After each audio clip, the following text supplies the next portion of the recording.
The last few years have blessed upon our quivering buttholes quite a few quality JRPG remakes. My cousin left me and took our two inbred children with her, so I found myself with a lot of free time lately. Perfect for finally getting around to playing some of these notoriously long playtime titles. And with the children gone, there's plenty of soap for me to whittle with my plastic spoon. Star Ocean, Second Story R, Trails in the Sky, Lunar Remastered Collection, Dragon Quest III, Bravely Default, and many others all got remakes or remasters recently, with Final Fantasy Tactics, Tales of Exilia, Dragon Quest 1 and 2 all being forced into my open mouth in the coming months at the time I'm writing this. Besides the visual overhaul, these remasters usually come with a fat bukkake load of other features like updated soundtracks, quality of life improvements, and voice acting in both Japanese and English, which is great for me since I can't read, write, or speak either of those languages. So I want to go over some of the JRPGs that I believe deserve a remaster, if not a full-on remake. Some of the games on this list I'm surprised don't already have at least a little something going on considering their following. First of which is Skies of Arcadia, a beloved game that originally came out on the Dreamcast, with the most recent version coming out for the GameCube in 2002,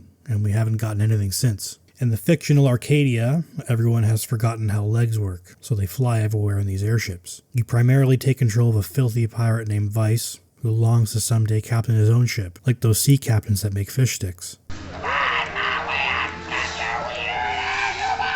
Joined by his two dumb friends, Aika and Fina, who scissor each other in the back of Grandpa's Ford. These three are members of the Blue Rogue Butthole Brigade, an air pirate syndicate in direct opposition to the bad guys, the Valuan Empire. The game received great reviews upon release, but didn't sell very well, probably because it was a late Dreamcast game and its PS2 port was cancelled, leaving tens of millions of potential players behind. I've heard countless people call it their personal favorite JRPG over the years, and lament that it's forever trapped on old hardware. I think for fans, a simple remaster would be huge. Touch up the visuals and make it enjoyable on modern consoles, and I think Skies of Arcadia would enjoy a great second life.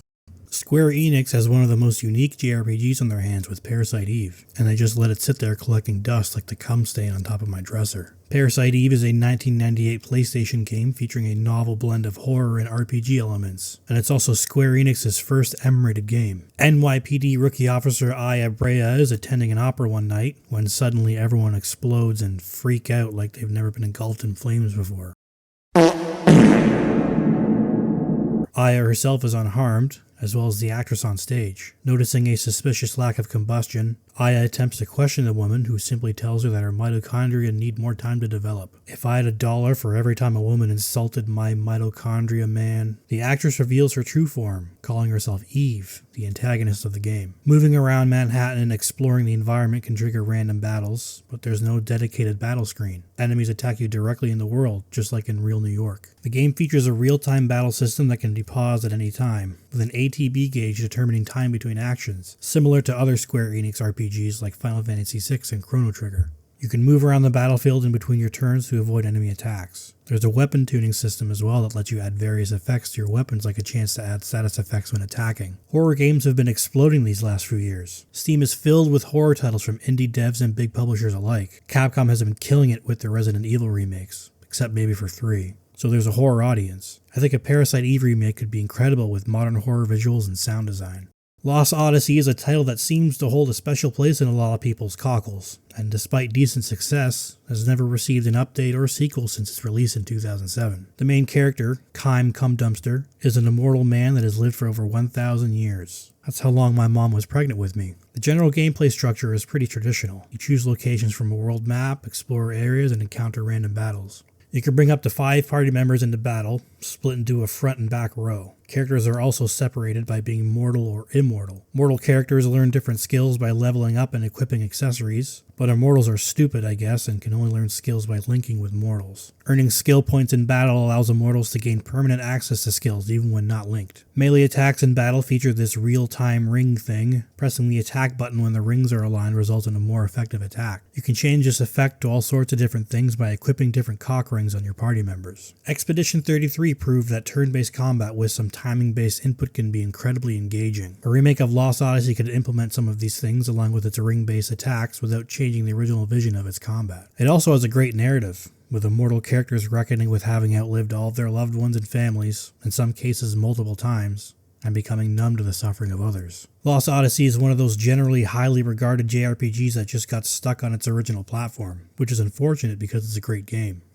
Microsoft really wanted a bite of that Blumpkin pie in Japan. Blue Dragon was one of those titles they hoped would bring in more Japanese players. It even got a Black Friday bundle in Japan. It was also Mistwalker's first game as a studio, and shipped on 3 discs. Once per year, purple clouds fill the skies and bring disaster to the people. These clouds signal the appearance of a land shark, aka your mom, as well as a sea cucumber, killing many people every year. The land shark is about to attack Talta village, but Shu, Cuck, and Jiro trap it in a net. A measly net can't keep your mom down, and she flies off with them holding on. They land in the bad guy's base, where the big boss beats their ass. They are rescued by a beam of light, and a mysterious voice tells them to eat some fat nut. They do and are given shadow powers, the game's main combat gimmick. Gameplay is nearly as traditional JRPG as it gets. You encounter enemies running around in areas. Hitting them from behind gives you an advantage at the start of battle, and the same is true if an enemy gets a jump on you. Combat is turn-based, and each character has their own shadow, magical beings that resemble beasts like bats, saber-toothed tigers, or a bad dragon. Shadows can be assigned to specific classes. Gaining experience in battle allows that shadow to rank up in a class and learn new abilities. Learning abilities is permanent, so you can switch a particular shadow's class and still assign skills from the previous class, as long as they've earned it and have an open skill slot. Blue Dragon sold decently well, especially in Japan, considering the 360 didn't have a huge install base in the country. It'd be great to have this game on Steam with some modern features and updated visuals. It's also great to see Akira Toriyama's art style in video game form. Eternal Sonata is one of the most unique JRPGs ever made, especially in its premise. The entire game takes place in Polish composer Frédéric Chopin's ghoulish dreamscape as he lies on his deathbed, ailing from tuberculosis. His nurse actually uses an otoscope to look in his ear and saw the events of the game happening inside his head. It's a really cool premise for a story, and the writers use the framing very well. Characters and abilities are named after musical terminology such as forte, salsa, and retard. The game uses some of Chopin's compositions in its soundtrack, and cutscenes feature real paintings from the time period of Chopin's death. Combat is turn-based with some interesting changes. Each turn is split into 2 phases. There's tactical time, where you can take a few seconds to decide what you want to do. Once you start to move, you have some time to take action, indicated by your action gauge, where you can reposition your character, attack a foe, use items or abilities, and so on. The light and dark areas of the battlefield affect your party as well. There are special skills you can use depending on if you're cast in shadow or light, and these conditions can change if an enemy blocks light with their shadow or a cloud floats overhead. Eternal Sonata is underrated in my opinion. The setting for the story is fantastic, and the lush visuals would greatly benefit from an upgrade. Like Lost Odyssey and Blue Dragon, it's stuck on 7th generation consoles, getting a PS3 edition a year after its initial release. It definitely deserves a remaster of some kind. Booting up Dragon Quest VIII and hearing the iconic Dragon Quest intro music fully orchestrated is something I wish I could experience again for the first time. Releasing as a bonus pack-in for the Final Fantasy XII demo, Dragon Quest VIII released in 2004 and blew my tiny little mind. It's the first game in the series to feature fully 3D character models and environments, something the game takes full advantage of. Whoa! Hi, Jessica! You take direct control of Akira Toriyama Hero Man, a member of the King's Guard on a quest to help this fetid little freak return to his normal form. A sexy jester named Dual Magus steals the royal personal massager and casts a spell on King Trode, turning him into a troll and his daughter Medea into a horse. If it were up to me, I would just leave her as a horse. Hello, how are you? I am under the water.